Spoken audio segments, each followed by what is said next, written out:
Om Shanti. Om Shanti. Good evening.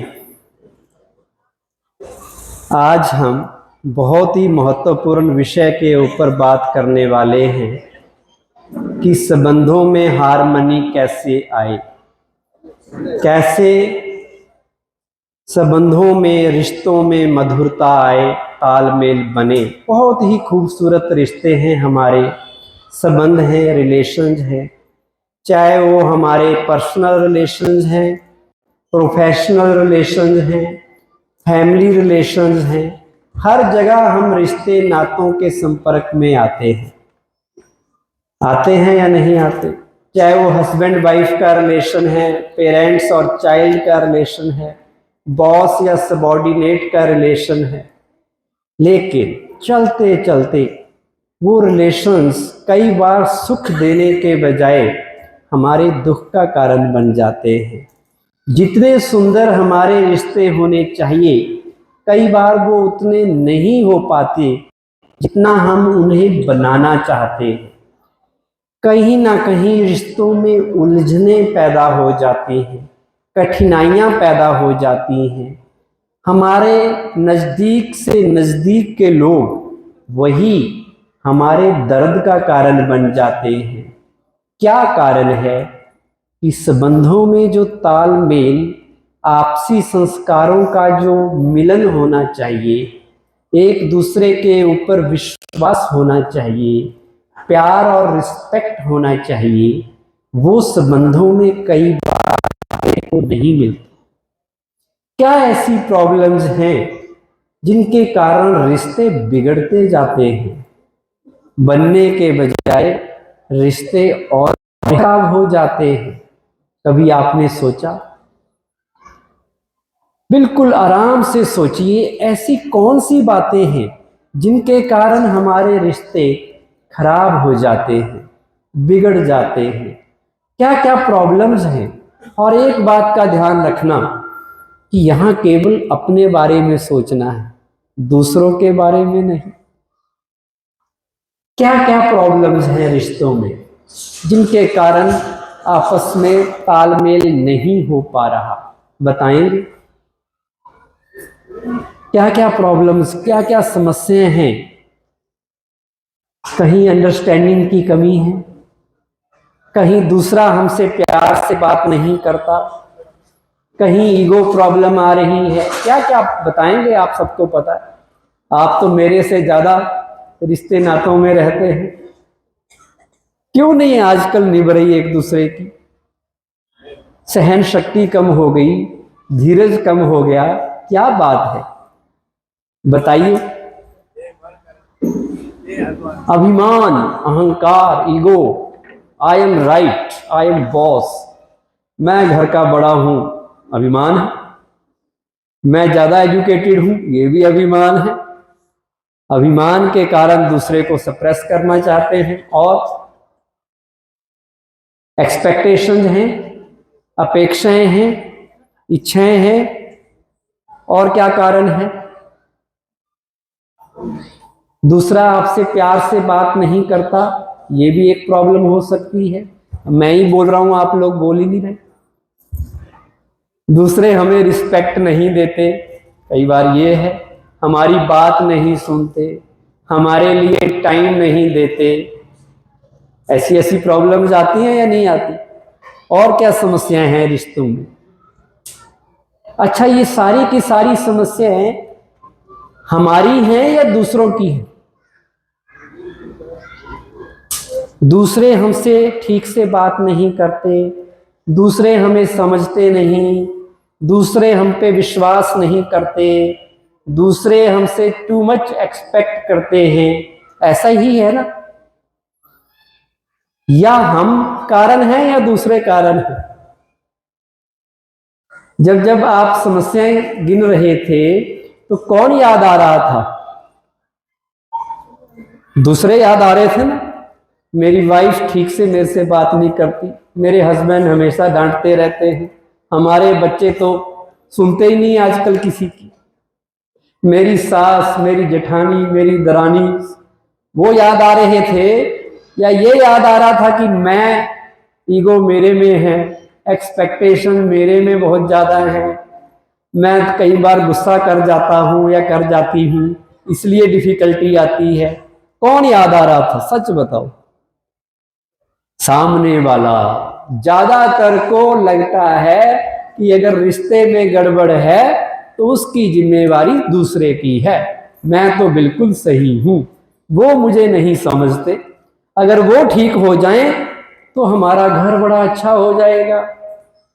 बहुत से लोग आते हैं कि जी मेरी पति ऐसा है, मेरी पत्नी ऐसी है, मेरी सास ऐसी है, ऐसा क्या करें कि वो ठीक हो जाए।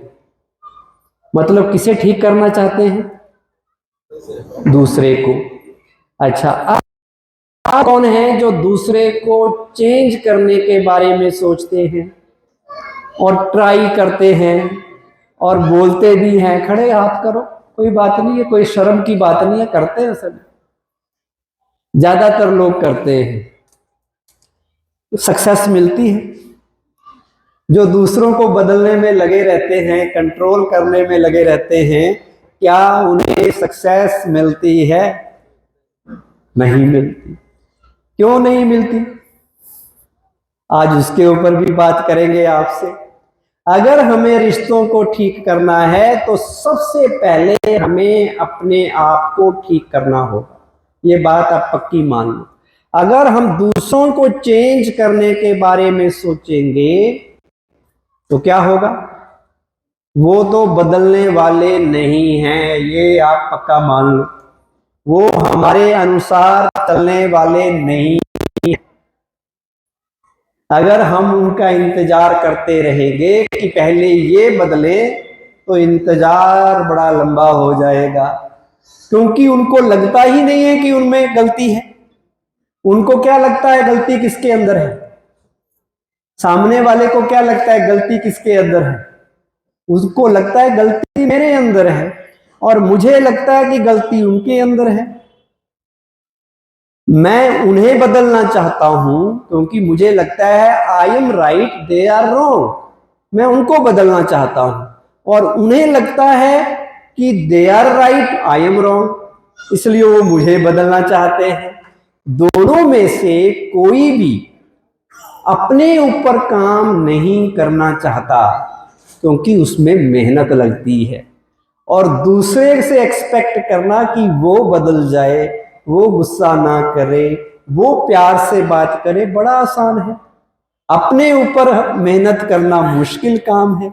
इसलिए सब चाहते हैं कि दूसरे बदल जाएं, उन्हें बदलना पड़े। और याद रख लिए, ये एक लॉ है, जितना हम रिश्तों में दूसरों को बदलने की कोशिश करेंगे उतना वो रिश्ता उलझता जाएगा, वो रिलेशन कमजोर होता जाएगा। क्योंकि जैसे हम मन में ये सोचते हैं कि इन्हें बदलना चाहिए, हम पॉजिटिव एनर्जी नहीं बल्कि नेगेटिव एनर्जी उनको भेजते हैं कि you are wrong, you are bad, therefore you should change. मैं तुम्हें एक्सेप्ट नहीं करता, मैं तुम्हें रिजेक्ट कर रहा हूं, मुझे तुम्हारी हैबिट्स पसंद नहीं हैं, इसलिए तुम्हें चेंज होना चाहिए। अब किसी को अगर आप रिस्पेक्ट ना देके डिसरिस्पेक्ट देंगे तो क्या वो बदलेगा? जैसे ही ये सोचते हैं कि तुम गलत हो, तुम खराब हो, तो इसका मतलब है हम दूसरे को डिसरिस्पेक्ट दे रहे हैं। We are not accepting that person. वो जो है जैसा है हम उसे नहीं एक्सेप्ट कर रहे, हम उससे चेंज एक्सपेक्ट कर रहे हैं, और वो चेंज नहीं होता। इसलिए नहीं होता क्योंकि हम पॉजिटिव एनर्जी रेडिएट नहीं कर रहे। याद रखिए, इस संसार में हम किसी को कंट्रोल नहीं कर सकते, but we are trying to control each and every human being. ये जानते हुए भी कि नहीं कर सकते, फिर भी कंट्रोल करना चाहते हैं। कंट्रोलिंग नेचर होती है कईयों की, बड़ी पॉजेसिव नेचर होती है। सब कुछ मेरे अनुसार होना चाहिए, मेरा घर है। मैंने बनाया है, मेरी फैमिली है, सबको मेरी बात सुननी चाहिए। अच्छा, क्या इंसान जिसका अपने ऊपर कंट्रोल नहीं है उसके कंट्रोल में लोग आ जाएंगे? अब मैं आपसे पूछता हूं, क्या आपका अपने मन पे कंट्रोल है? क्या आपके हाथ आपका कहना मानते हैं? क्या आपका मुख आपकी बात सुनता है? या कई बार मुख से ऐसी ऐसी बातें निकल जाती हैं जो नहीं बोलनी चाहिए और बाद में हमें पछताना पड़ता है, सॉरी कहना पड़ता है। लेकिन कमान से निकला तीर और जुबान से निकली बात वापस नहीं आती। सॉरी कितना भी कह लो, निकल गई तो निकल गई, बाद में हमें पश्चाताप होता है मैंने क्या बोल दिया। इसका मतलब मुख पे कंट्रोल है, हाथों पे कंट्रोल है। क्या हाथ हमेशा ऑर्डर मानते हैं मेरा? कई बार ये हाथ बड़ी गड़बड़ भी कर जाते हैं। जब गुस्सा आ जाए तो कुछ भी कर सकते हैं। कई लोगों को गुस्सा आता है, पिस्टल हाथ में आ जाए गोली चला देते, मार भी देते। डस्टर हाथ में आया, रसोई की चीजें हाथ में आई, फेंक देते हैं, मोबाइल फेंक देते हैं, टीवी तक तोड़ देते हैं लोग गुस्से में आके। इसका मतलब हाथ भी कंट्रोल में नहीं है। मन मन तो बड़े दूर की बात है, मन तो बड़े दूर की बात है। मन तो कहना मानता ही नहीं है, बिल्कुल डिसओबीडेंट हो गया है। हम चाहते हैं फैमिली में डिसिप्लिन आए, सब हमारा कहना माने, पर मन में डिसिप्लिन है? अपने मन पे कंट्रोल है? जिस व्यक्ति का अपने ऊपर कोई कंट्रोल नहीं, वो ये इच्छा रखता है कि सारे लोग मेरे कंट्रोल में चलें, सब लोग मेरा कहना माने, सब लोग मेरी बात सुने और मेरे अकॉर्डिंग हो जाएं। क्या ये पॉसिबल है? क्या ये पॉसिबल है? जब बच्चा छोटा होता है ना घर में, उसको कहो बेटा उठ जा, खड़ा हो जा, खड़ा हो जाता है, बैठ जा, बैठ जाता है। जो उसको कहो गेट बंद करके आ जा, गेट बंद करके आ जाता है। हमें लगता है बड़ा ओबीडेंट बच्चा है हमारा। धीरे धीरे वो बड़ा होने लगता है। एक स्टेज आती है कि वो हमारी बात सुनने के बजाय अपने मन की बात सुनना शुरू कर देता है, अपने दोस्तों की बात सुनना शुरू कर देता है। हमें लगता है कि बच्चा गया हाथ से, बच्चा आउट ऑफ कंट्रोल हो गया।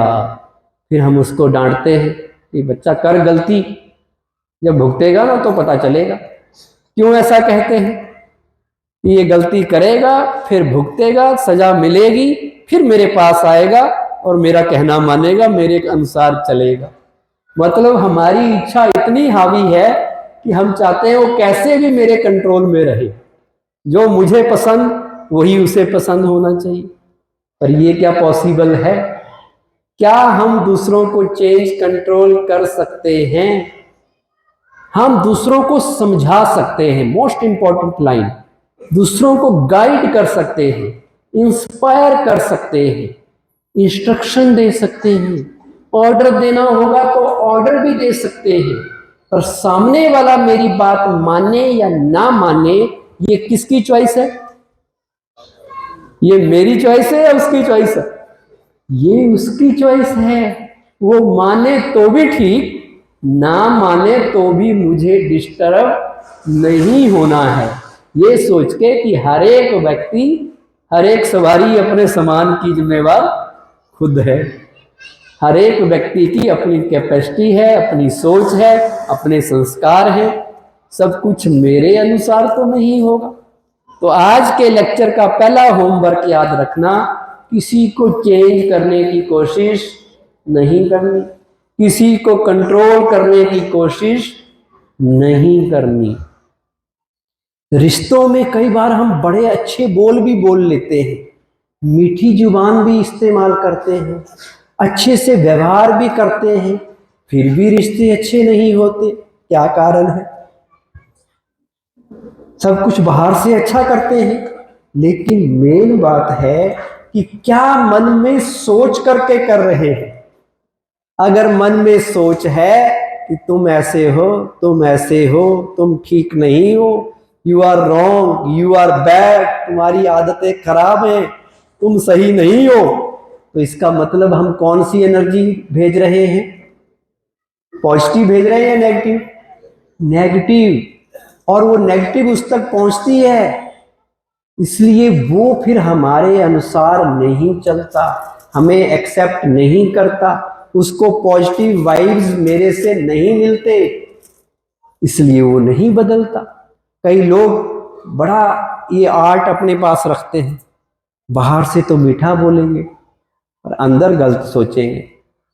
आता है ये आर्ट आपको? किसी किसी को बड़ा आर्ट आता है, बाहर से तो इतना मीठा बोलेंगे आपको लगेगा बड़ा हितैषी है, और अंदर से उल्टा सोचेंगे।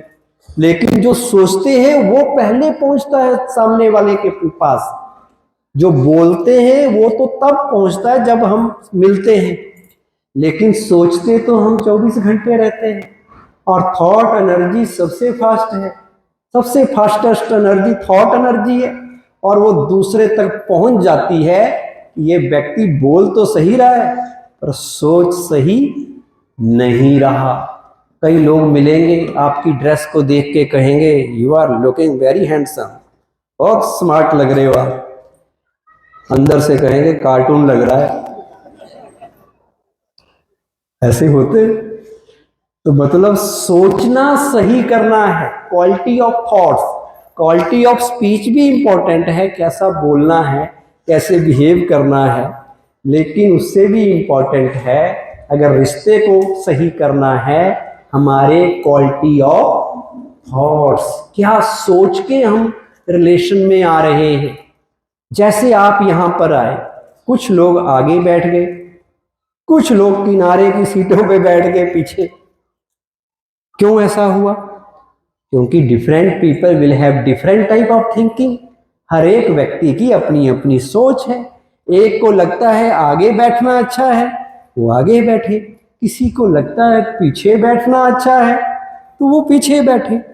अब जो पीछे बैठे हैं वो सोचें कि जो आगे बैठ रहे हैं ये अजीब किस्म के आदमी हैं, हर जगह आगे बैठ जाते हैं, इनको बस आगे की कुर्सियां चाहिए। और आगे वाले सोचें कि ये जो पीछे बैठे हैं ये अजीब किस्म के लोग हैं, देखो अच्छे काम में भी पीछे रहते हैं, हर जगह इन्होंने पीछे रहना है। वे कम से कम क्लास में बैक बेंचर थे, पर यहाँ तो फ्रंट में बैठो। और पीछे वाले सोच रहे हैं कि भाई कहीं लेक्चर बोरिंग हुआ ना तो चुपचाप खिसक लेंगे। आगे वालों से तो प्रश्न पूछते हैं भाई जी, पीछे वालों से तो वो भी नहीं पूछते। अगर लेक्चर पसंद नहीं आया तो सो जाएंगे या तो दिखाई भी नहीं देंगे। उनकी सोच ये है। अब सबकी अपनी अपनी पसंद है। क्यों अपनी अपनी पसंद है? क्योंकि सब अलग अलग हैं, सब एक जैसे नहीं हैं। वैरायटी है दुनिया में, और वैरायटी इज द ब्यूटी। याद रखना, वैरायटी इज द ब्यूटी। विविधता ही सुंदरता है। एक जैसे ही हो जाए तो भी सुंदर काम नहीं है। सब तरह के फूल होने चाहिए बगीचे में। अब क्या है, अब दोनों में से राइट कौन है? आगे बैठने वाले राइट हैं या पीछे बैठने वाले राइट हैं? पीछे वालों को लगता है हम राइट हैं, आगे वाले रॉन्ग हैं। आगे वालों को लगता है हम राइट हैं, पीछे वाले रॉन्ग हैं। और एक्चुअल में truth is both are right according to their way of thinking, according to their perspective. दोनों अपनी अपनी जगह सही हैं। आज सारे कन्फ्लिक्ट्स, सारे झगड़े इसी बात के हैं कि मैं सही हूं, तुम गलत हो, तुम मेरे सही को समझो, और जब तक तुम मेरे सही को समझोगे नहीं और मेरे जैसे बनोगे नहीं, तब तक मैं झगड़ा करता रहूंगा। सारे झगड़े खत्म हो जाएं अगर हम ये समझ ले कि सब अलग अलग हैं, बगीचे के अलग अलग फूल हैं। हस्बैंड वाइफ की शादी हुई, पहले मिलते थे आपस में, एक दूसरे की अच्छाइयां देखते थे, इंप्रेस हो गए। अब मैरिज हो गई, अब इकट्ठे रहने लगे, तो अब अच्छाइयां कम दिख रही हैं, अब बुराइयां ज्यादा दिखने लगी। अब पता चला ये तो डिफरेंट है, ये तो बिल्कुल ही अलग है, मेरी हैबिट्स अलग है, इनकी हैबिट्स अलग हैं। अब वो एक्सेप्टेंस नहीं आ रही। उन्हें लगता है, हस्बैंड को लगता है वाइफ मेरी तरह ही होनी चाहिए, और वाइफ को लगता है हस्बैंड मेरी तरह होना चाहिए। और दोनों एक दूसरे को चेंज करने के चक्कर में ऐसे टकराते हैं कि बात मत पूछो, होता है या नहीं होता। वो कहते हैं, एक हंसी की बात याद आ गई, कहते हैं शादी के पहले साल वाइफ बोलती है और हस्बैंड सुनता है, शादी के दूसरे साल हस्बैंड बोलता है, वाइफ सुनती है, और शादी के तीसरे साल दोनों बोलते हैं और पड़ोसी सुनते हैं। फिर वो सारी शर्म छोड़ देते हैं, फिर कहते हैं आ जाओ। क्यों ऐसा हो रहा? क्योंकि हम दूसरे को स्वीकार नहीं कर पा रहे। जब ये स्वीकार कर ले कि दूसरा अलग है, यूनिक है, डिफरेंट है, वो मेरे जैसा हो ही नहीं सकता। ये 5 उंगलियां भी एक जैसी नहीं है। जुड़वा भाई पैदा हो जाए वो भी एक जैसे नहीं होते, उनमें भी डिफरेंस होता है। तो डिफरेंस रहेगा। जब हम ये सोचते हैं कि सामने वाला यूनिक है, डिफरेंट है, then we are radiating a positive energy. और जब हम ये सोचते हैं कि सामने वाला गलत है, खराब है, रॉन्ग है, then we are radiating the negative energy. तो नेगेटिव भेजेंगे तो सामने से भी कौन सी आएगी? नेगेटिव आएगी। और ए ने भी पॉजिटिव भेजनी शुरू की कि तुम जो हो, जैसे हो, I accept you as the way you are, जैसे भी हो बहुत अच्छे हो।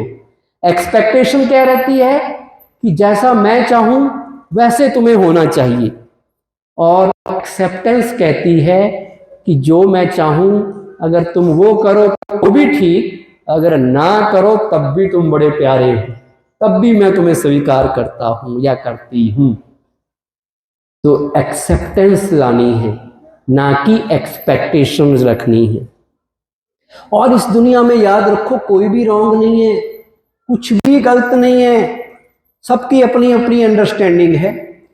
किसी को लगता है चोरी करके खाने में मजा है, वो क्यों कर रहा है? क्योंकि उसको लगता है, उसकी सोच ही वैसी है, उसके संस्कार वैसे हैं, वो भी रॉन्ग नहीं है।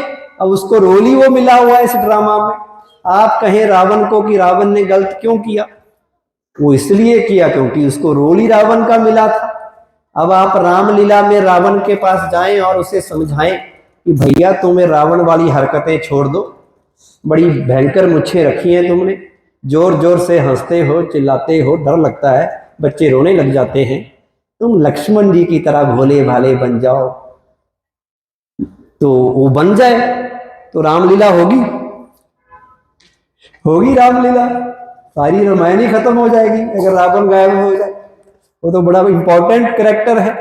तो ऐसे ही सारे तरह के कैरेक्टर हैं इस दुनिया में, सब तरह के रोल हैं, हमें एक्सेप्ट करना है। दूसरा अगर गलत भी कर रहा है कोई बात नहीं, मुझे सही करना है, मुझे विलन नहीं बनना, मुझे क्या बनना है? हीरो वाला रोल प्ले करना है। सामने वाले की मर्जी, जो बनना चाहे वो उसका रोल है। तो ये एक्सेप्टेंस, और कोई भी गलत नहीं है जो मैं कह रहा हूं। Everyone is right according to his perspective, according to his way of thinking. एक गुरुजी के 3 चेले थे। कितने चेले थे? 3। पहले वाले चेले ने गुरुजी को कहा कि गुरुजी ये बात ऐसे नहीं, ऐसे होनी चाहिए। गुरुजी ने कहा यू आर राइट, तुम सही कह रहे हो। दूसरा चेले ने हाथ खड़ा किया, गुरुजी ऐसा थोड़ी होता, ये बात ऐसे नहीं, ऐसे होनी चाहिए। गुरुजी ने उसको कहा यू आर राइट, तुम भी सही कह रहे हो बात। अब तीसरे चेले का दिमाग खड़का, वो कहता गुरुजी डाउट है। कहते क्या डाउट है? कहते एक ने कहा ये बात, आपने कहा तुम सही, दूसरे ने उससे कोई और बात कही, तुमने कहा तुम भी सही। अब दोनों में से एक सही होगा, 2 थोड़ी सही हो सकते। गुरुजी ने उसको देखा, लंबी दृष्टि दी और कहा यू आर ऑल्सो राइट, तुम भी सही हो। तो जो हो रहा है, क्या हो रहा है? सही हो रहा है या गलत हो रहा है? सब कुछ एक कारण के पीछे हो रहा है, कोई ना कोई कारण है। हम कहते हैं भगवान इस सृष्टि का प्रोड्यूसर है, डायरेक्टर है, वो सही कुछ कर रहा होगा, गलत तो नहीं कर रहा होगा। यहां हर चीज का बैलेंस है, तो उस बैलेंस के अनुसार चीजें चल रही हैं। और हमें समझना है, उसको समझकर चलना है। बहुत लोगों की एक्सपेक्टेशंस बहुत ज़्यादा होती है, चाहे उनके बच्चे हैं, परिवार के और लोग हैं, एक एक्सपेक्टेशन रहती है और जिसके कारण रिश्तों में प्रॉब्लम भी आती है कि सामने वाला हमसे प्यार से तो बात करे, हमेशा जब भी मुख खोलता है कड़वी भाषा बोलता है। इसके घर वालों ने शायद इसको बोलना ही नहीं सिखाया, हमेशा कड़वा बोलता है। तो हमारी एक्सपेक्टेशन होती है कि वो प्यार से मीठा बोले। अब हमारे पास दो चॉइस है। एक चॉइस है कि हम उसके पास जाएं और उसको कहें कि तुम्हें ये बात प्यार से करनी चाहिए, ये बात तुम ऐसे भी तो कह सकते थे। एक ये विकल्प है। और दूसरा विकल्प है कि हम अपने पास आए और अपने को समझाएं कि सामने वाला कैसे भी बोले, पर मुझे कैसे बोलना है, मुझे कैसे बोलना है या मुझे कैसे सोचना है, वो तो मेरे हाथ में है। सामने वाला कुछ भी बोले पर मुझे सही ढंग से सोचना है, पॉजिटिव वे में सोचना है। अब कौन सी आसान है? आप घर से निकले ऑफिस के लिए या बाजार के लिए, कोई व्यक्ति आया और आपके लिए एक लाइन बोल के चला गया, उस लाइन ने आपको डिस्टर्ब कर दिया। वो लाइन उसने कही कि आपने आज कैसे कपड़े पा रखे हैं, बिल्कुल अच्छे नहीं। एक लाइन बोल के गया कि आपके कपड़े अच्छे नहीं हैं। अब उस लाइन को सुनकर आपने अपने मन में कितनी लाइनें पैदा की, वो आपके सुख और दुख का आधार बनने वाला है। दूसरे के द्वारा कही गई एक लाइन, उसको सुनकर आप मन ही मन कम से कम 10 लाइन पैदा करते हैं और वो लाइन आपको दुखी करती है। उसने कहा आपकी ड्रेस बिल्कुल अच्छी नहीं लग रही। अब आप मन में सोचेंगे, अरे मुझे कह दिया, अपने कपड़े देखो भाई, तुमने क्या पा रखे हैं, मेरे को तो इतने अच्छे कपड़े हैं, कल ही मैंने नए लिए हैं, मेरी ड्रेस पे कमेंट कर रहे हो, अपनी देखो पहले। ये सोच सोच के हम उदास होते रहेंगे, नाराज होते रहेंगे, परेशान होते रहेंगे। एक वे ये है, और एक वे है कि उसने कहा और मैंने सोच लिया कोई बात नहीं, इनकी पसंद अपनी, मेरी पसंद अपनी, मुझे ये कलर अच्छा लगता है, ये मैचिंग अच्छी लगती है, उन्हें दूसरी लगती होगी। अब मैं अपनी चॉइस देखूंगा या उनकी, मुझे तो अपना ही पहनना है। तो आप लाइट रहेंगे। बात वही है, उस बात में आप कैसे रिएक्ट करते हैं ये किस पे डिपेंड करता है? आप पे डिपेंड करता है। तो आज से दूसरे को समझाने के बजाय कि उसे कैसे बोलना चाहिए, खुद को समझाना है कि दूसरा कैसे भी बोले, मुझे कैसे सोचना है। ये अपने को ट्रेनिंग देनी है कि वो नेगेटिव भी बोले तो भी मैंने उसको पॉजिटिव वे में लेना है। ले सकते हैं या नहीं ले सकते? इजी है, डिफिकल्ट है? दूसरा आपके लिए कुछ कहता है, आप उससे डिस्टर्ब क्यों होते हैं? क्या वो आपके बारे में कहता है या अपने बारे में कहता है? कभी सोचा आपने? वो आपके लिए कुछ कहा, क्या वो आपको आपसे ज्यादा जानता है जो आपके लिए वो बिल्कुल सही कह के गया? बताइए। आज व्यक्ति अपने को ही नहीं जानता तो दूसरे को कितना जान सकेगा? एक्चुअल में वो अपने संस्कारों के फिल्टर के थ्रू कहता है, जो भी कहता है। जैसे उसके संस्कार होंगे, जैसी उसकी पर्सनैलिटी होगी, वो वैसी बात आपके लिए करेगा। वो अपनी व्यक्तित्व को शो कर रहा है, वो अपने संस्कारों को शो कर रहा है कि मेरे अंदर मेरी नेचर ऐसी है। मान लो किसी के संस्कार डाउट करने के हैं, वो जरा भी अप्रिशिएट नहीं करता किसी को। आपने सवेरे से शाम तक मेहनत करके कोई काम किया तो वो क्या कहेगा आपके लिए? खुद किया है या किसी और से कराया है? तो क्यों कहेगा ऐसा? क्यों कहेगा? क्योंकि उसके संस्कार किसके हैं? शंका के, डाउट के, संदेह करने के। तो अब बताइए, वो आपके लिए कह रहा है या अपनी बात बता रहा है कि मेरे संस्कार डाउट वाले हैं? तो किसके बारे में कह रहा है? पक्का कर लो, वो आपके बारे में नहीं कह रहा। वो अपने ही संस्कार बता रहा है कि मैं किसी पे विश्वास नहीं करता, मैं किसी को अप्रिशिएट नहीं करता। अच्छा, एक और व्यक्ति है, उसके हैबिट्स हमेशा दूसरे की तारीफ करने की है। आपने थोड़ा सा भी काम किया होगा, वो कहेगा बहुत अच्छा काम किया, वेल डन, आप तो बहुत अच्छा करते हो। तो वो भी आपके बारे में नहीं कह रहा, वो किसके बारे में कह रहा है? वो भी अपनी बात बता रहा है कि मैं हर एक की तारीफ करता हूं, मेरी ये संस्कार है, मैं हर एक को अप्रिशिएट करता हूं। किसी की जेलसी के, ईर्ष्या के संस्कार हैं, वो किसकी बात करता है? आपने काम किया, आपको कामयाबी मिली, तो वो कैसे बात करेगा? दूसरों को कहेगा पता नहीं कैसे कामयाबी मिल गई इसको, किया तो इसने कुछ भी नहीं, बस भाग्य है जी, भाग्य के कारण मिल गया, मेहनत कुछ नहीं है इसकी। तो फिर भी आपको क्रेडिट नहीं देगा, क्यों नहीं देगा? जेलसी, वो अपनी पर्सनैलिटी शो कर रहा है।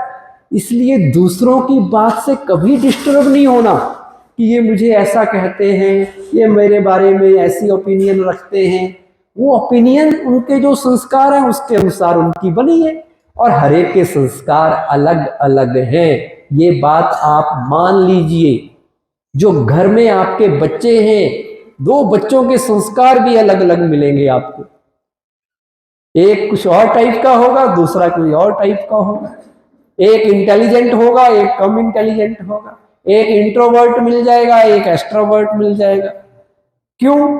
क्योंकि हर आत्मा इस दुनिया में एक लंबी यात्रा तय करके आई है। जो आत्मा आपके आसपास है, व्यक्ति है, वो आपके पास तो इस जन्म में आया है, वो उससे पहले भी कई जगह घूम के आया है, अलग अलग पेरेंट्स के पास, अलग अलग धर्मों में, अलग अलग कंडीशंस में, सिचुएशंस में, परिस्थितियों में रह के आपके पास कई जन्म लेने के बाद आपके पास आया है। तो उसके संस्कार पिछले होंगे या नहीं होंगे? होंगे ना। इसलिए कई बार ऐसे संस्कार होते हैं कि पेरेंट्स को यकीन ही नहीं होता कि ये मेरा ही बच्चा है या कोई और है, बिल्कुल अलग। क्यों? क्योंकि वो पिछले संस्कार लेके आया है। हमें एक्सेप्ट करना पड़ेगा, स्वीकार करना पड़ेगा कि वो है उसके साथ। सबके अपने अपने संस्कार।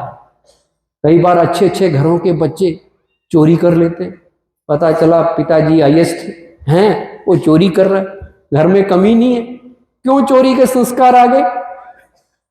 पिछले कोई ना कोई पिछले जन्म में करता होगा, तो अब भी आ गई वो संस्कार।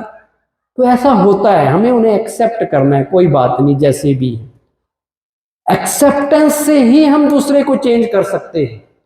जब हम किसी की हैबिट्स को, संस्कारों को स्वीकार करते हैं, तो इसका मतलब हम उनको रिस्पेक्ट दे रहे हैं। हमारे बीच फाउंडेशन रिस्पेक्ट का कायम होता है, और जब रिस्पेक्ट का फाउंडेशन कायम होगा तो वो हमसे थोड़ा क्लोज आएगा रिलेशन में, उसको लगेगा ये मेरे वेल विशर हैं।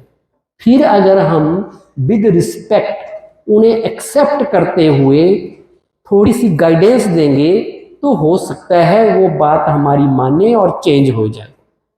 उसके अलावा कोई तरीका नहीं है।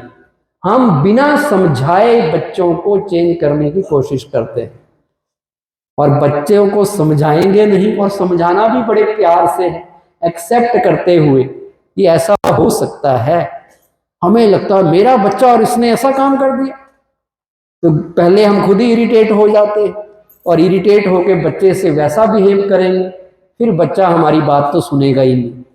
हमारे द्वारा कही गई अच्छे से अच्छी बात भी हमारे बच्चों को सुनने में भी अच्छी क्यों नहीं लगती? उसको फॉलो करना तो डिफिकल्ट है, और आगे की बात वो सुनना भी नहीं चाहते आजकल। क्यों नहीं सुनना चाहते? कभी सोचा आपने? क्योंकि हम किस एनर्जी से कह रहे हैं वो मैटर करता है। हमने मन में सोच के कहा ये बच्चे बिगड़ गए, खराब हो गए, ये रॉन्ग है, ये बैड है, वो एनर्जी बच्चे तक पहुंची, और बच्चे ने भी वही एनर्जी वापस की। वो कहेगा जी मैं नहीं आपका कहना मानने वाला, कहे ना कहे, चुप रहे चाहे, पर अंदर से आपकी बात को स्वीकार ही नहीं करेगा। और बच्चे आजकल कहते हैं कि घर जाएंगे तो माँ बाप शुरू हो जाएंगे कुड़कुड़ करना, उनको पता है कि ये हमेशा इंस्ट्रक्शन मोड में रहते हैं, हमेशा इंस्ट्रक्शन। क्यों? क्योंकि उनको अच्छी फीलिंग नहीं आ रही, अच्छी एनर्जी नहीं जा रही हमसे। और एक है कि पॉजिटिव एनर्जी से समझाया हमने। एग्जाम्पल देता हूं, ये लाइट जल जाएगी, अभी अंधेरा हो गया। एक है आपसे मैं पूछूं, आप सवेरे कितने बजे उठते हैं? कितने बजे उठते हैं भाई साहब? 5:30। ये 5:30 उठते हैं। अब मैं 4 बजे उठता हूं, 3 बजे भी उठता हूं मान। अब मैं कहूं कि 3 बजे उठना चाहिए और इनको कहूं आप 5:30 बजे उठते हैं, ये को उठने का टाइम है इतना लेट? मैं सारे काम कर लेता हूं जब तक 5:30 होते हैं, सूरज सिर पे आया होता है, आप इतना लेट उठते हो, ये ठीक बात नहीं है। तो ये मेरे से कौन सी एनर्जी जाएगी इनको? और फिर ये क्या सोचेंगे मेरे लिए? नेगेटिव भेजेंगे तो वापस कौन सी आएगी? नेगेटिव। ये भी कहेंगे भाई साहब हम तो 5:30 उठते हैं, शायद आपको नींद वगैरह नहीं आती होगी, गोली वगैरह खा लिया करो, इसलिए आप 3 बजे 4 बजे उठ जाते हो, थोड़े से लगता गड़बड़ है मामला। क्यों इन्होंने मेरे लिए उल्टा सोचा? क्योंकि मैंने इनकी हैबिट्स को एक्सेप्ट नहीं किया।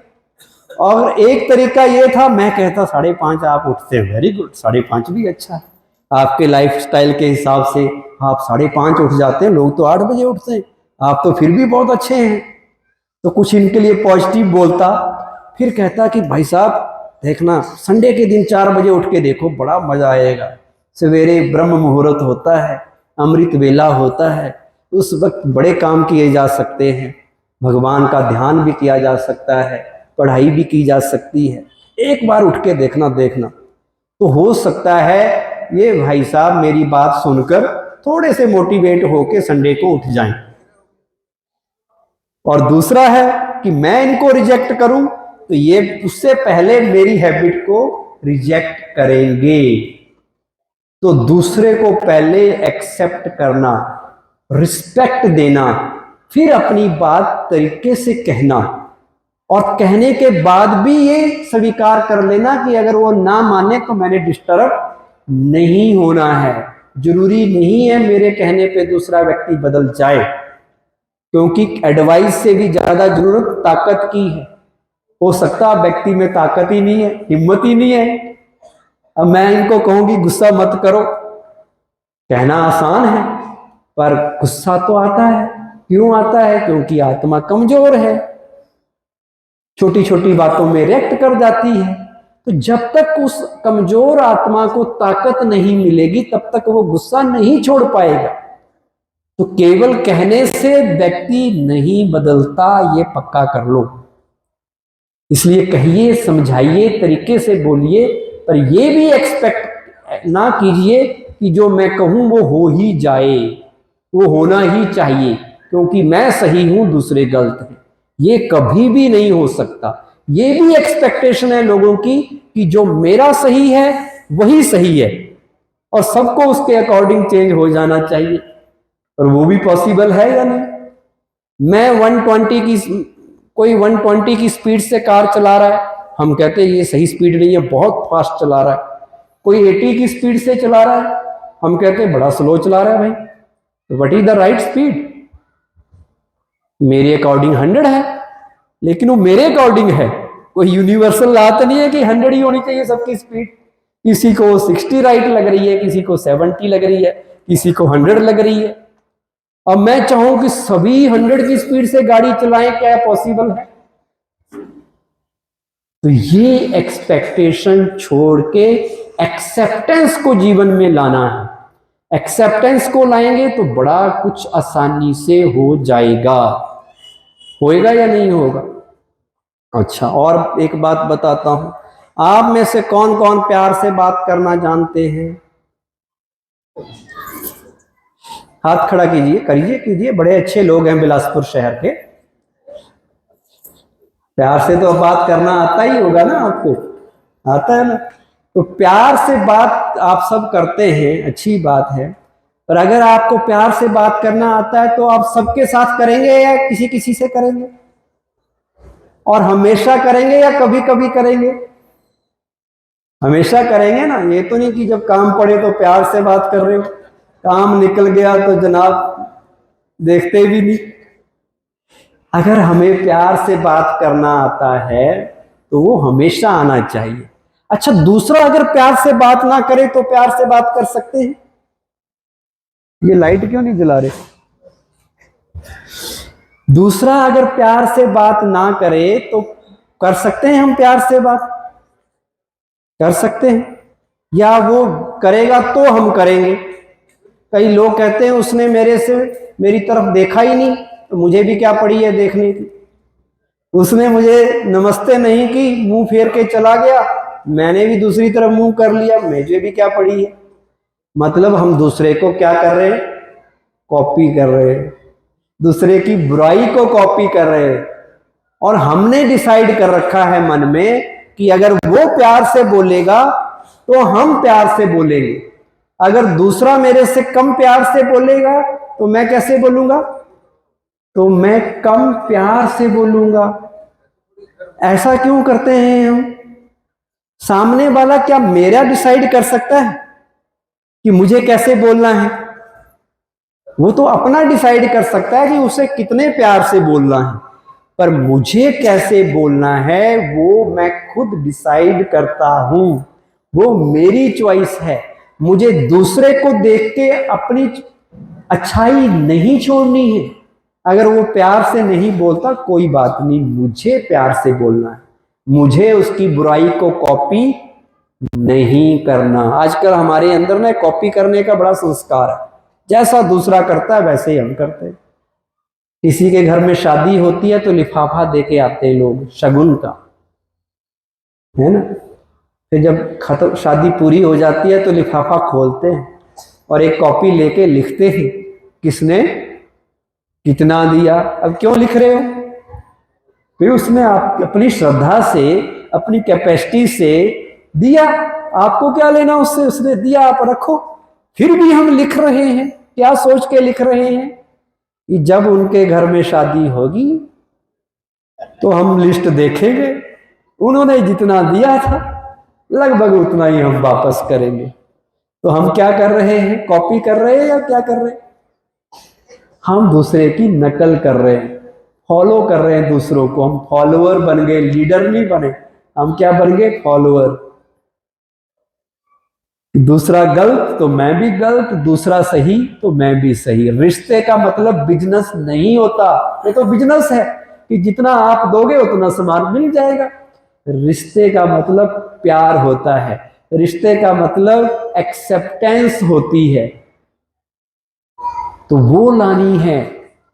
और हमें दूसरे की बुराई को कॉपी करने के बजाय वो बनना है कि लोग मुझे कॉपी करें, मेरी अच्छाई, मैं इतना अच्छाई का पावर हाउस बन जाऊं कि लोग मुझसे इंस्पायर होके मेरी अच्छाई को कॉपी करें। दूसरा प्यार से नहीं बोलता, मुझे प्यार से बोलना है, तो मेरी बात कही हुई बात को दूसरा कॉपी करेगा और वो भी गुस्सा छोड़ के प्यार से बात करने लग जाएगा, क्योंकि कॉपी करने के संस्कार उसके भी हैं। वो भी बड़ी जल्दी दूसरों को कॉपी कर लेता है। मुझे प्यार से इसलिए बात करनी है क्योंकि मुझे अपने रिश्तों को सही रखना है, मुझे अपनी खुशी को कायम रखना है, मैं ज्यादा देर दुखी नहीं रह सकता, इसलिए प्यार से बात करनी है। कई बार हम कहते हैं उसने मुझे गुस्सा दिलाया, मैं तो प्यार से बैठा था, ठीक था, सामने वाले ने ऐसी बात कही, उसके गुस्से को देख के मुझे गुस्सा आ गया। तो ऐसा क्यों होता है? वो तो बुराई कर रहा है, उसका संस्कार गुस्से का है। और आप सबने कहा हमारा संस्कार प्यार का है ना, आप सबके अंदर प्यार का संस्कार। तो क्या आपके प्यार का संस्कार इतना कमजोर है कि सामने वाला गुस्से में आया और आपको आपका संस्कार ही भूल गया कि मेरा कौन सा संस्कार है, और आपने प्यार का संस्कार किनारे करके आपने भी गुस्से वाला संस्कार ले आए? तो इसका मतलब क्या हुआ? आपने उसको कॉपी कर लिया। आपके संस्कार की ताकत कम थी, सामने वाला का संस्कार से प्रभावित होकर उसके गुस्से के संस्कार से प्रभावित होकर आपने अपने प्यार के संस्कार को भुला दिया।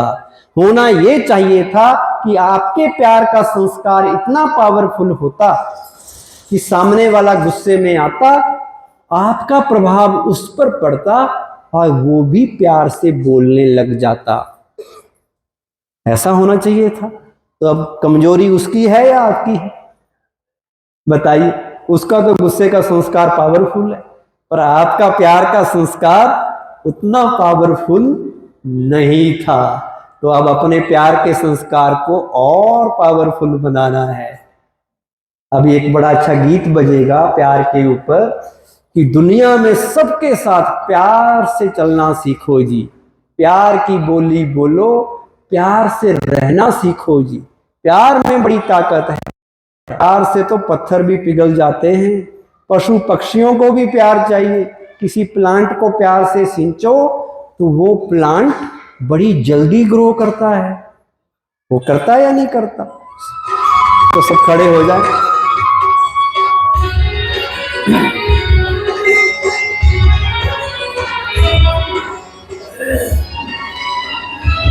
बजाओ बजाओ। दुनिया में सबसे प्यार से चलना सीखो जी, दुनिया में सबसे प्यार से चलना सीखो जी। बोली बोलो, प्रेम की बोली बोलो, प्रेम से रहना सीखो जी। दुनिया में सबसे प्यार से चलना सीखो जी, दुनिया में सबसे प्यार से चलना सीखो जी।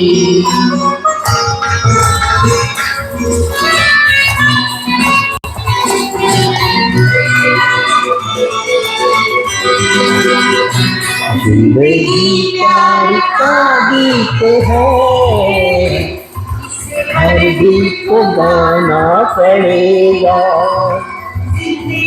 प्यार का गीत है, हर दिल को गाना पड़ेगा। सागर भी है, पार जाना पड़ेगा।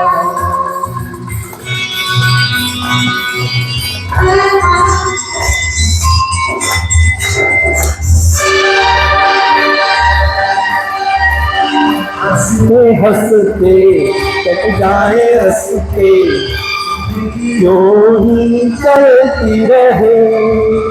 खुशी मेरा लेना हम चाहे चलती रहे।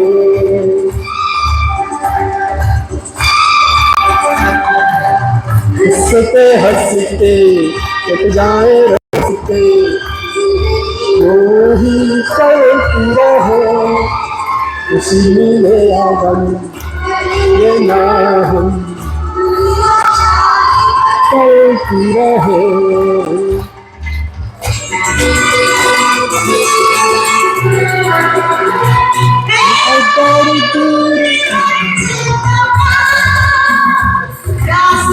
भी है मुश्किल तो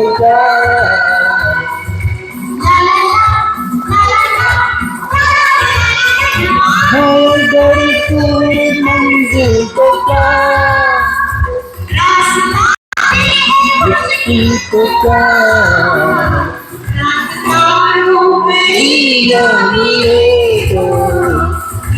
कल तक चलाना पड़ेगा।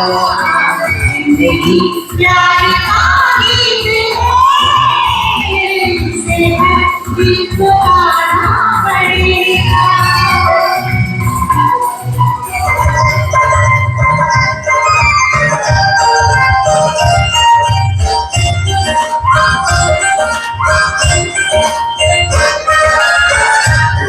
चलो प्यार दे चलो, प्यार प्रभु का लुटाते चले। चलो प्यार दे चलो, प्यार प्रभु का लुटाते चले। में चलने लगेंगे, तुम सभी के सपने लगेंगे।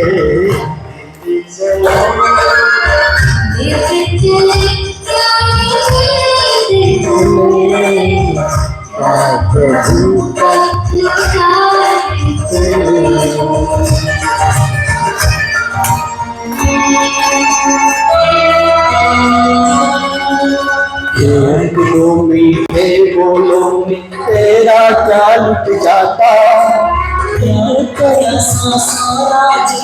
क्या कर खो जाता।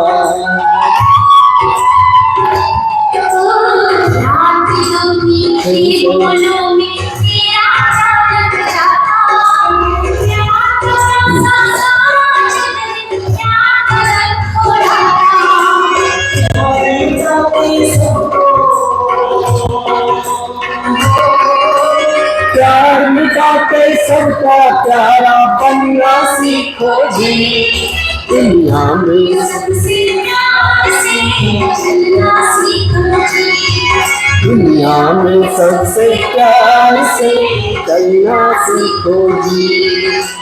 प्रेम की बोली बोलो,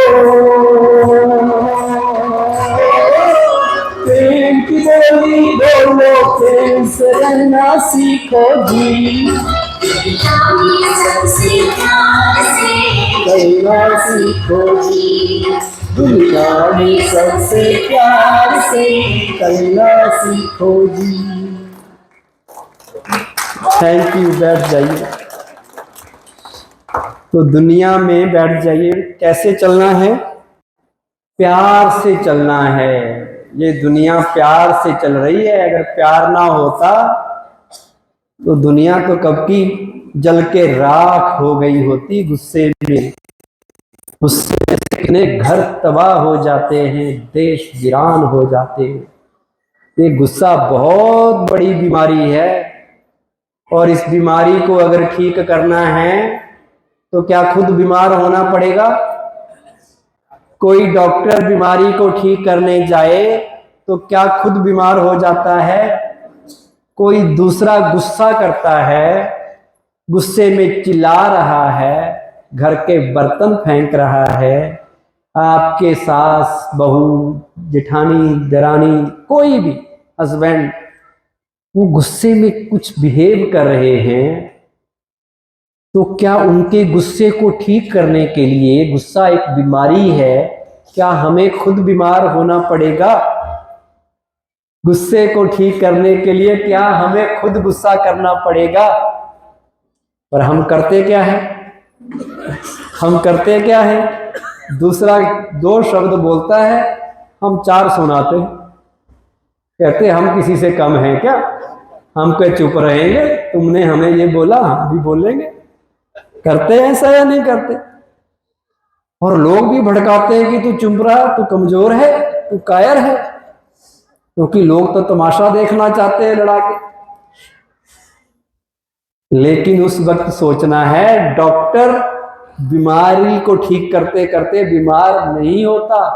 हमें बीमारी ठीक करनी है तो कुछ और तरीका अपनाना पड़ेगा। पहले तो ये समझना पड़ेगा कि ये व्यक्ति ऐसा क्यों करता है। ये इसलिए कर रहा है क्योंकि वो दर्द में है, वो अंदर से रूखा सूखा खाली है। जो व्यक्ति संतुष्ट होगा, खुश होगा, शांत होगा, वो गुस्सा करेगा ही नहीं। गुस्सा कौन करेगा? जो अंदर से खाली है, दर्द में है, परेशानी में है वो व्यक्ति। आपके साथ तो थोड़ी देर के लिए गुस्सा करता है, अपने साथ 24 घंटे वो गुस्से के साथ रह रहा है, तो वो व्यक्ति दर्द में है, वो इलाज का हकदार है। वो व्यक्ति, उसका इलाज करना पड़ेगा प्यार से। वो कमजोर आत्मा है, याद रखो, इसलिए तो गुस्सा कर रहा है। उस कमजोर आत्मा को अगर बदलना है, डॉक्टर बन के उसकी बीमारी को ठीक करना है, तो तरीका है उसे ताकत दीजिए, एडवाइज ना दीजिए, ताकत चाहिए। जानता वो भी है कि गुस्सा ठीक नहीं है, पर छोड़ नहीं पाता क्योंकि अंदर से कमजोर है। और जब आपको समझ आ गया कि ये व्यक्ति बेचारा है, परेशान है, दर्द में है, तो फिर आपको गुस्सा नहीं आएगा, आपको उल्टा उस पर रहम आएगा, तरस आएगा कि ये मेरा रिश्तेदार, ये मेरा संबंधी परेशान है, बीमार है, इसे मुझे ठीक करना है। और ठीक करने का तरीका है उसे उतना ही प्यार देना। जितना वो गुस्सा करे उतना उसके साथ प्यार से बोलना। प्यार से बोलेंगे, धीरे धीरे वो व्यक्ति शांत हो जाएगा। उसको भी समझ है हम क्या करते हैं, वो गुस्सा करता है, हम भी गुस्सा करते हैं। वो बेचारा पहले ही दुखी है तभी तो गुस्सा कर रहा है, हम और गुस्सा करके उसका दुख बढ़ा रहे हैं। तो उसे ताकत देनी है, उसे स्वीकार करना है। पहले तो उसके संस्कार को स्वीकार करना है और फिर उसे स्नेह की ताकत देनी है, तब वो व्यक्ति ठीक हो सकता है। किसी ने कहा, क्या शान तुम्हारी घट जाती या रुतबा घट जाता? जो बात गुस्से में कही वही अगर प्यार से कही होती, जो बात गुस्से से कहा, क्रोध में कहा, वही अगर प्यार से कहा होता।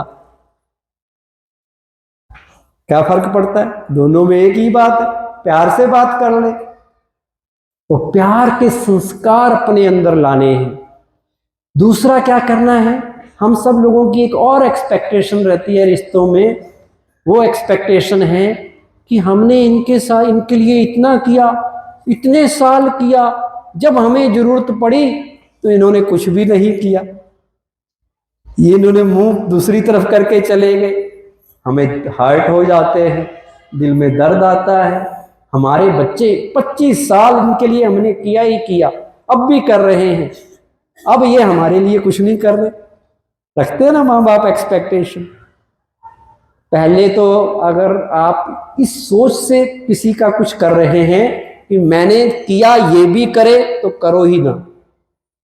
मैंने किया इसलिए किया क्योंकि मुझे अच्छा लगता है, ना कि इस इच्छा से मैंने अच्छा करना कि दूसरा उसका रिटर्न दे। मैंने दिया सो दिया और मुझे करते जाना है, सबका अच्छा करते जाना है, मेरे लिए यही अच्छा है।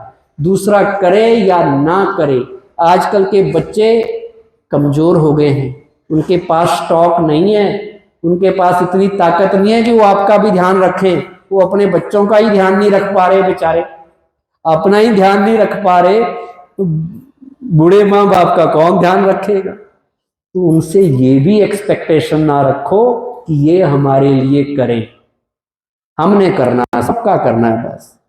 और ये नेचुरल लॉ है, हम करेंगे तो कोई ना कोई हमारा भी कर देगा, हम भला करेंगे तो हमारा भी तो कोई भला करेगा, अपने नहीं कोई और कर देगा। और जरूरत ही नहीं पड़ेगी हमें, पहले तो सोचो ही क्यों कि हमें किसी से कुछ लेना पड़े, जरूरत ही ना पड़े और अच्छी बात है। बस देते चलो, रिश्तों में देने का भाव रखना है। जो देता है उसके रिश्ते ठीक हो जाते हैं। और जो लेने की सोचता है कि ये मुझे रिस्पेक्ट नहीं देता, इसे रिस्पेक्ट देनी चाहिए, ये मुझे प्यार दे, ये मुझे ये दे, नहीं, मुझे देना है।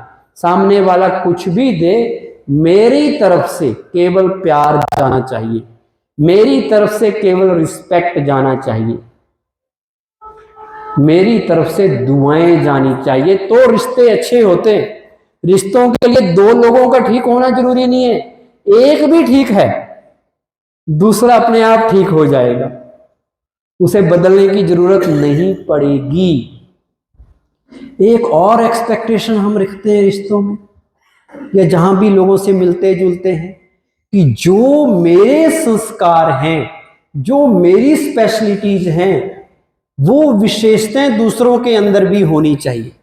मैं सच बोलता हूं तो दूसरों को भी कैसे बोलना चाहिए? मेरे साथ सच बोलना चाहिए। मैं उनकी मदद करता हूं, उन्हें मेरी मदद करनी चाहिए। तो ये क्या एक्सपेक्टेशन है कि जो संस्कार मेरे, वही संस्कार दूसरों के होने चाहिए। पर क्या ये पॉसिबल है? क्या ये पॉसिबल है? सबके संस्कार एक जैसे होंगे? सब एक जैसे हो सकते हैं? या तुलसी संसार में भांति भांति के लोग, सबसे मिलजुल बोलिए नदी नाव संजोग। सब भांति भांति के अलग अलग हैं, ये तुलसीदास जी कितने साल पहले कह गए, एक जैसे है ही नहीं, तो फिर हम क्यों एक्सपेक्टेशन करें कि जो गुण मेरा वही दूसरों का होना चाहिए। मान लो आपके अंदर पंक्चुअलिटी का गुण है, टाइम पे आप हर काम करते हैं, अच्छा गुण है या बुरा?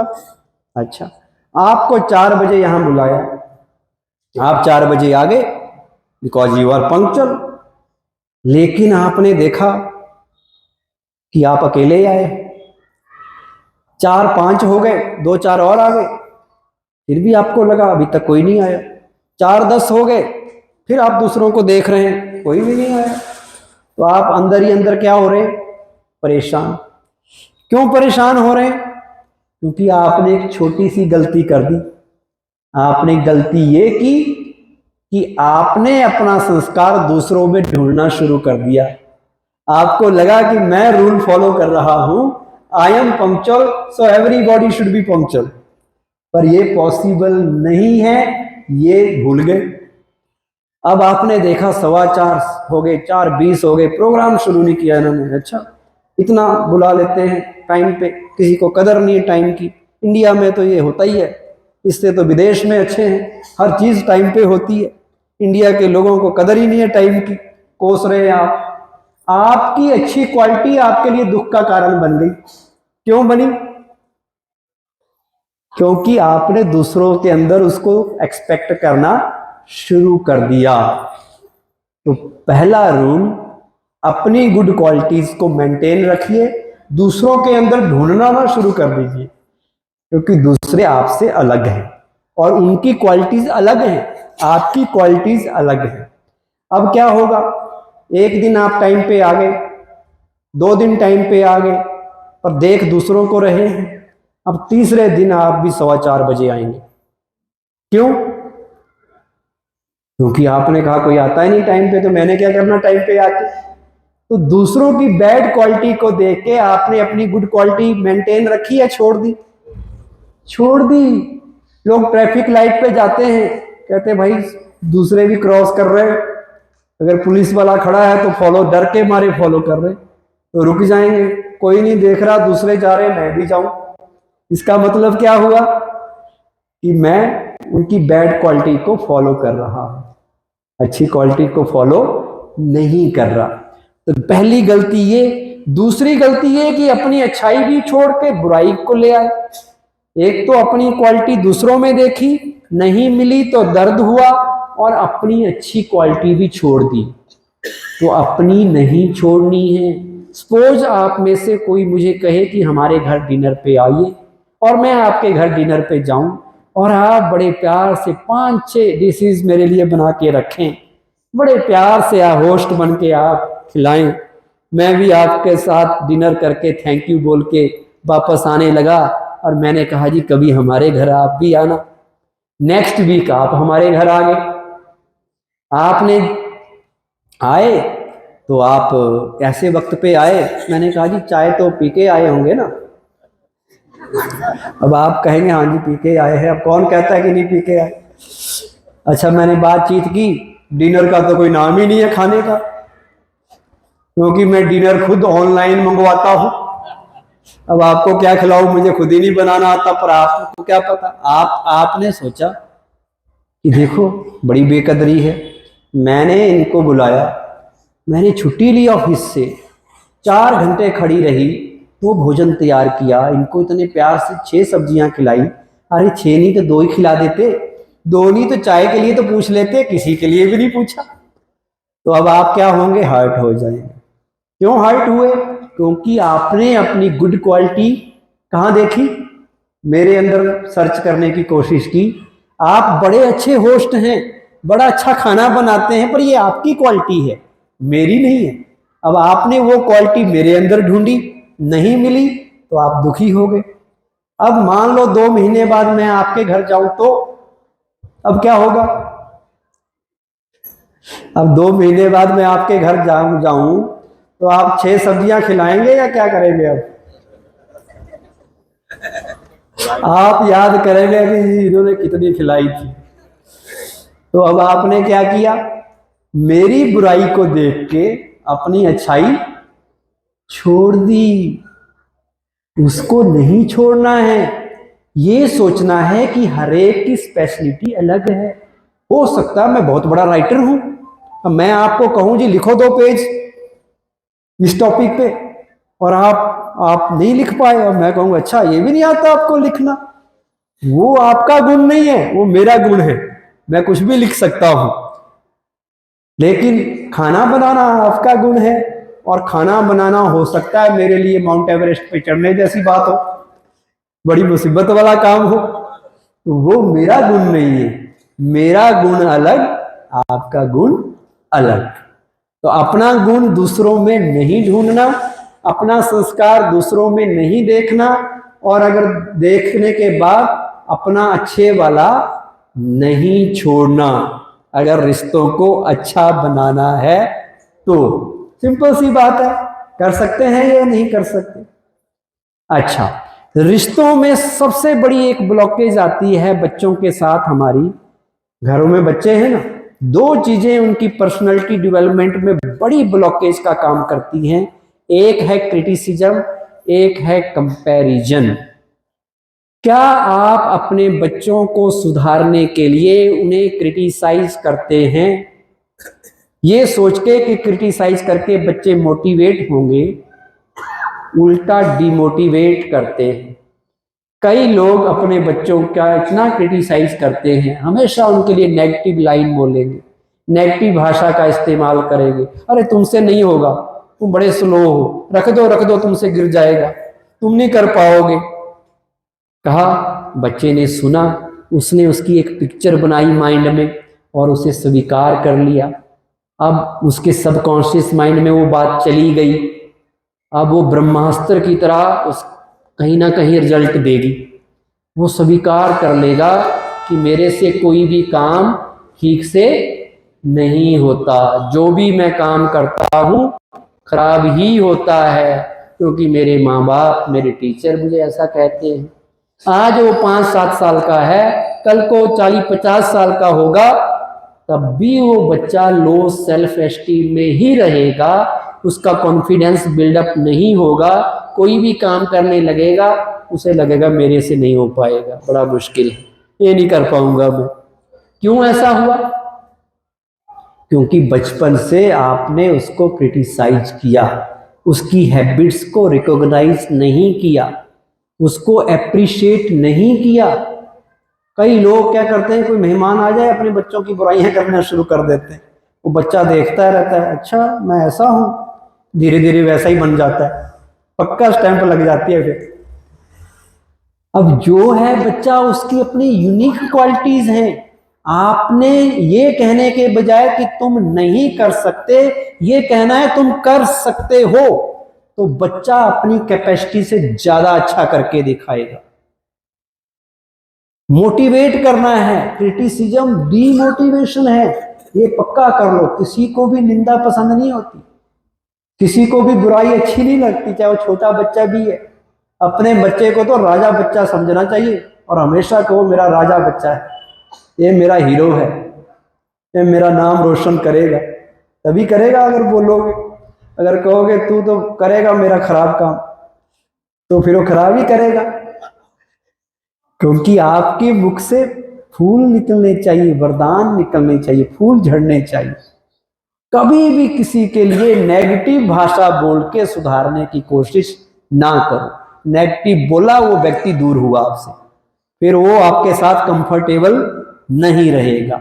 सेकंड, कभी कंपैरिजन नहीं करना है। कई बार हम बच्चे का उसके ब्रदर, कजन, नेबर, फ्रेंड्स के साथ कंपैरिजन करते हैं। देख तुम्हारा छोटा भाई कितना इंटेलिजेंट है, और तुम देख कितना स्मार्ट है वो, और तुम देखो उसकी कितनी अच्छी हॉबीज हैं, और तुम्हारी। तो बच्चा को उससे भी इन्फीरियरिटी कम्प्लेक्स आता है। उसे लगता है कि मेरे माँ बाप उससे ज़्यादा प्यार करते हैं, मुझे कम प्यार करते हैं। उसे ज़्यादा स्वीकृति है घर में, मेरी स्वीकृति कम है। तो फिर उसका क्या रिजल्ट आएगा? वो बच्चा जब बड़ा होगा तो उसकी पर्सनैलिटी वैसी ही बनेगी, उसके अंदर हमेशा हीन भावना रहेगी। उसको लगेगा मैं बहुत कम हूं, दूसरा मेरे से बढ़िया है। और वो कंपैरिजन की आदत हम बच्चों को कैसे सिखाते हैं, ये शुड बी द बेस्ट, तुम्हें सबसे बेस्ट, स्कूल में टॉप, सबसे बेस्ट, हर चीज में तुम्हें टॉपर बनना है, हर जगह तुम्हें बेस्ट करना है, दूसरों से तुम ऊपर होने चाहिए। अब सिखा तो दिया, उसका रॉन्ग रिजल्ट क्या आता है, वो बच्चा जब बड़ा हो जाता है तब भी वो फिर उसको लगता है कि मेरे पास कार बेस्ट होनी चाहिए, मेरा बंगला सबसे बड़ा होना चाहिए। अब नहीं है, दूसरे का बड़ा है, वो परेशान हो रहा है, क्योंकि आपने क्या सिखाया उसको कि तुम्हारा सबसे ऊंचा होना चाहिए, तुम्हारा सबसे बढ़िया होना चाहिए। हमने ये नहीं सिखाया कि जो तुम्हारे पास है वही बढ़िया है, हमने कहा तुम्हारा दूसरों से बढ़िया।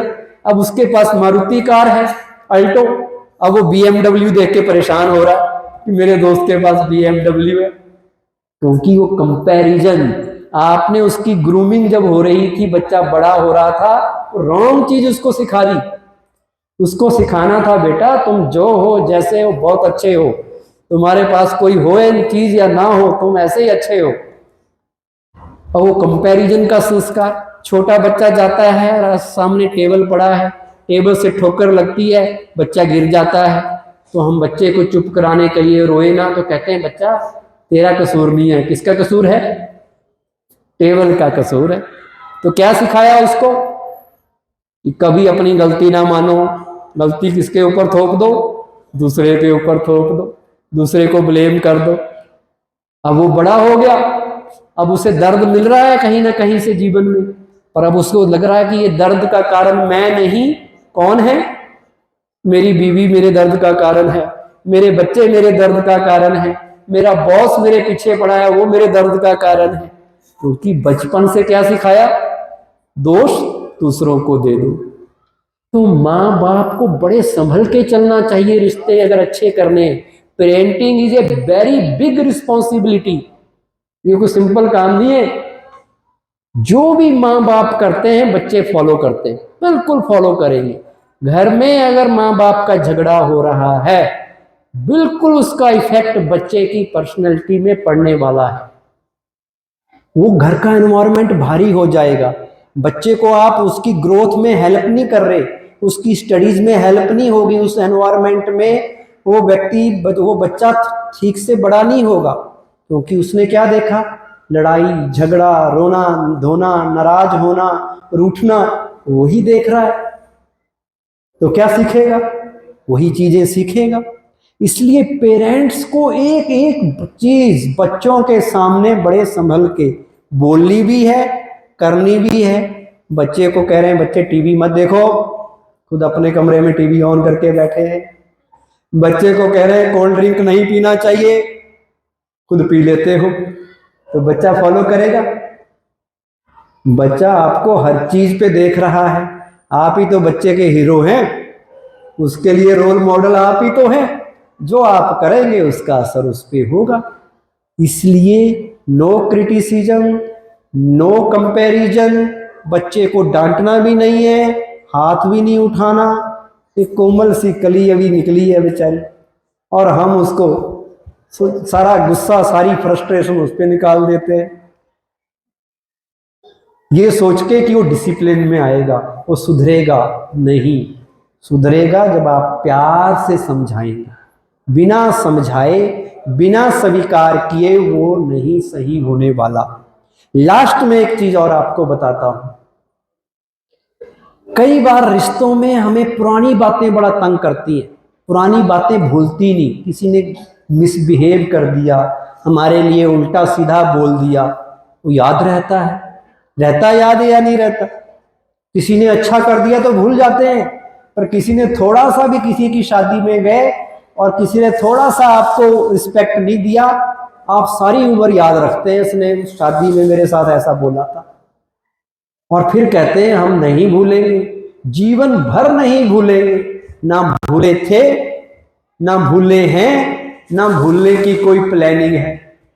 कहते हैं या नहीं कहते? मैं आपसे पूछूं कि लास्ट संडे डिनर में क्या लिया था, याद है? याद है? नहीं है? और 10 साल पहले किसी ने आपके साथ थोड़ा सा गलत व्यवहार किया, वो याद है? वो क्यों याद है?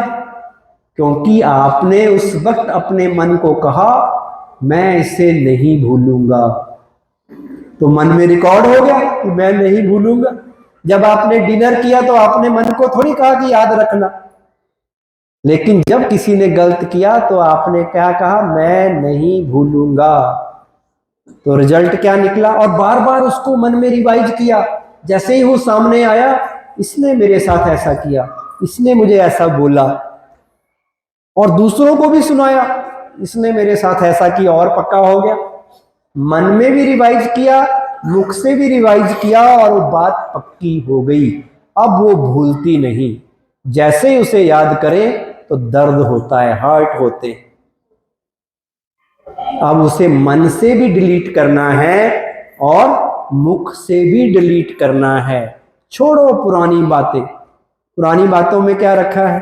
कोई अगर कब्र में जाके मुर्दे, कब्र तोड़ के मुर्दों को निकालेगा तो क्या निकलेगा? कब्र में निकलेगा कुछ।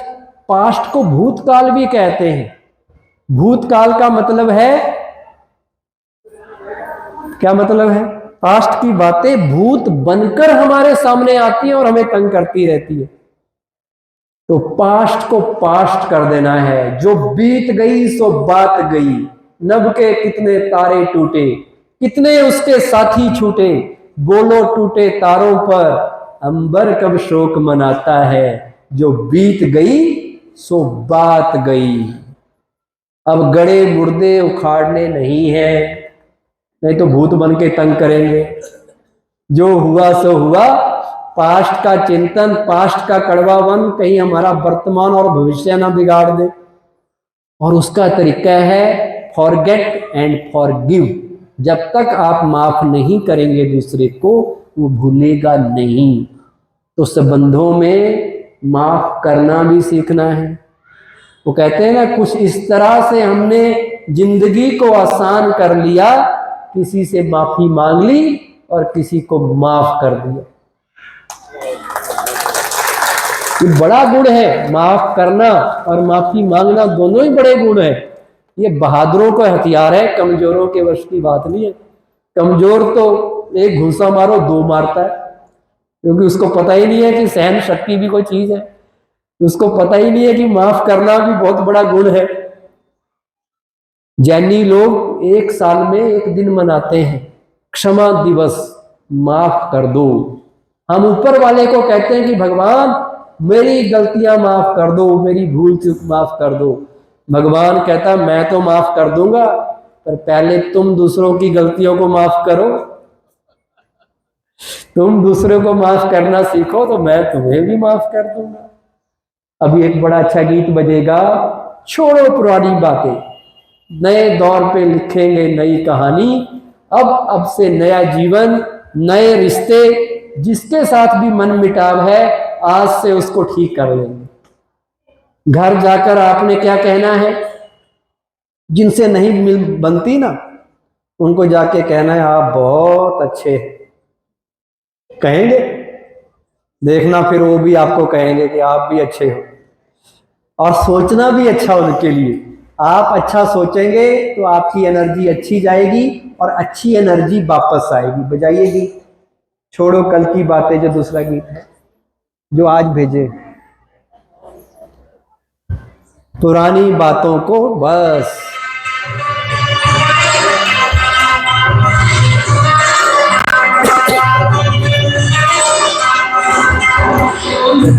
चले चले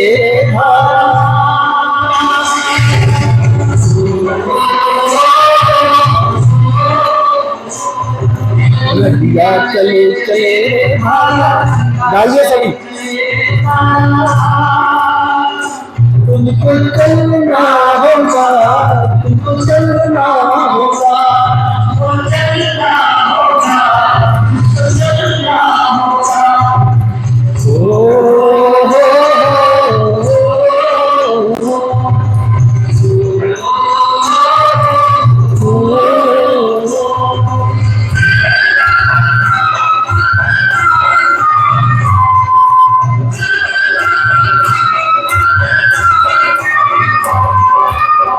जीवन में ही ठहरता नहीं है, कहीं भी ठहरता नहीं है, तूफान से डरता नहीं है, तो चलती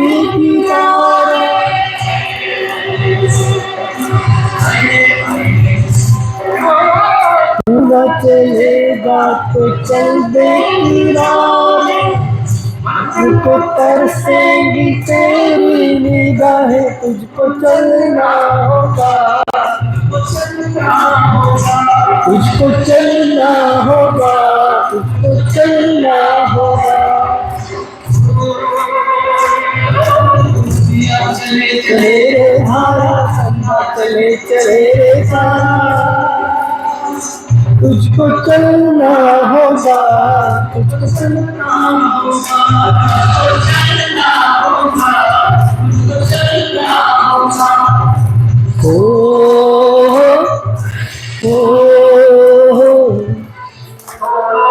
की बातें कल की बात पुरानी, नए दौर से लिखेंगे मिलकर नई कहानी।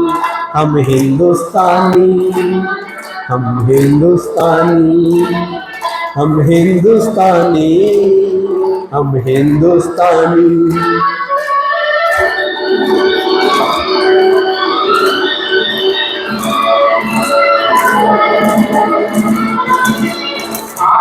पुरानी जमीनों को छोड़ चुके हैं, दिल्ली को जो छोड़ चुके हैं, चांद किधर पे जा पहुंचा है आज हिमालय, छोड़ चुके हैं, नया खून है, नई जोड़ी है, नई जवानी। हम हिंदुस्तानी, हमने कल की बातें, कल की बात पुरानी, नए दौर से लिखेंगे मिलकर नई कहानी। हम हिंदुस्तानी।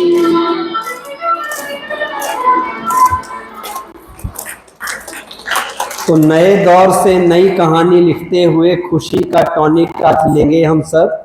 ये टॉनिक कल भी दिया था, याद रखना, मन में संकल्प। आज का टॉनिक है, इस सृष्टि रूपी नाटक में मेरा पार्ट बहुत सुंदर है। अपने पार्ट को कोसना नहीं है, मुझे अपने पार्ट का आनंद लेना है और दूसरों के पार्ट को साक्षी होकर देखना है। यहाँ सब अपना अपना पार्ट बजा रहे हैं, इसलिए सभी निर्दोष हैं। इस ड्रामा का हर सीन बहुत कल्याणकारी है। मैं जो चाहूं वही दूसरे करें, वो इस ड्रामा में संभव नहीं है। 2 मिनट के लिए बैठ जाएं, मेडिटेशन के साथ सेशन को समाप्त करेंगे। कल ठीक 4 बजे आप यहाँ उपस्थित होंगे। कल हमारा टॉपिक होगा पावर ऑफ पॉजिटिव थिंकिंग, अच्छी सोच से अच्छे दिन। और प्रसाद लेके सभी जाएंगे। सब कहते थे अच्छे दिन आएंगे। अच्छे दिन कब आएंगे? जब अच्छा सोचेंगे तभी तो आएंगे। अब पॉजिटिव थिंकिंग कैसे आए, कैसे लाइफ की चैलेंजेस को पॉजिटिविटी के साथ फेस करें, उसके ऊपर कल 3rd सेशन आपका रहेगा, लास्ट सेशन है। उसके बाद भी आपके लिए हमने प्रोग्राम रखा है, वो कल बताएंगे कि वो क्या आगे आपका मेडिटेशन का क्या प्रोग्राम रहेगा। अभी 2 मिनट के लिए मेडिटेशन करेंगे। सीधे बैठ जाएं, कमर सीधी, पाँव नीचे, चाहें तो आंखें बंद कर लें और अपने आप से बात करेंगे।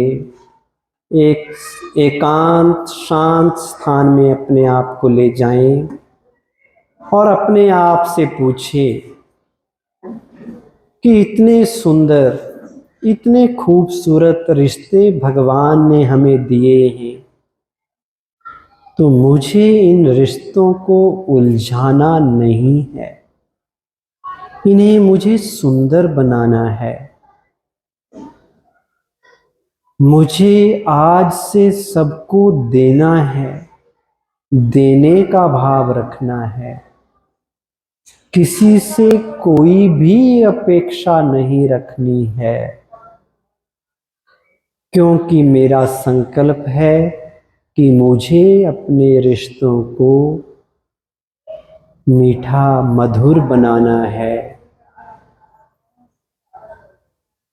दूसरों के गुस्से को देख के मुझे शांत रहना है और अपने प्यार की ताकत से उन्हें बदलना है।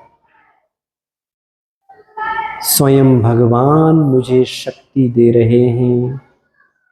भगवान मुझे कह रहे हैं कि आज से तुम्हारे अच्छे दिन शुरू हो गए हैं, तुम्हारे संबंध मीठे बनने वाले हैं।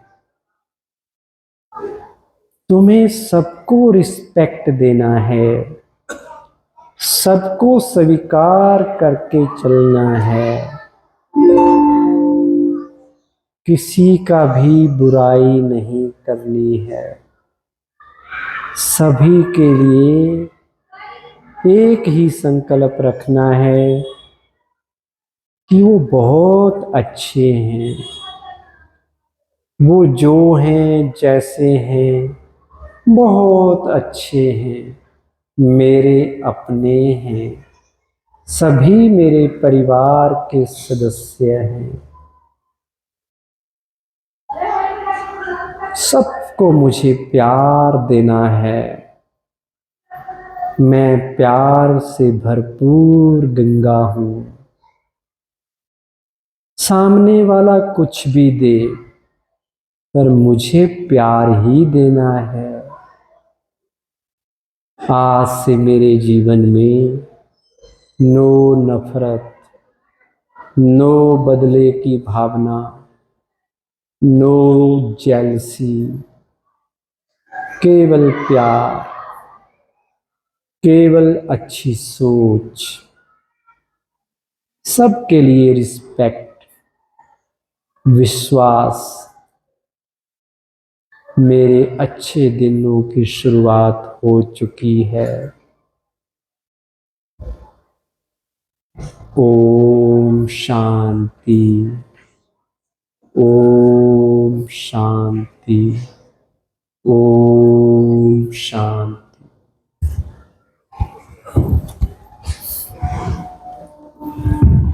ओम शांति।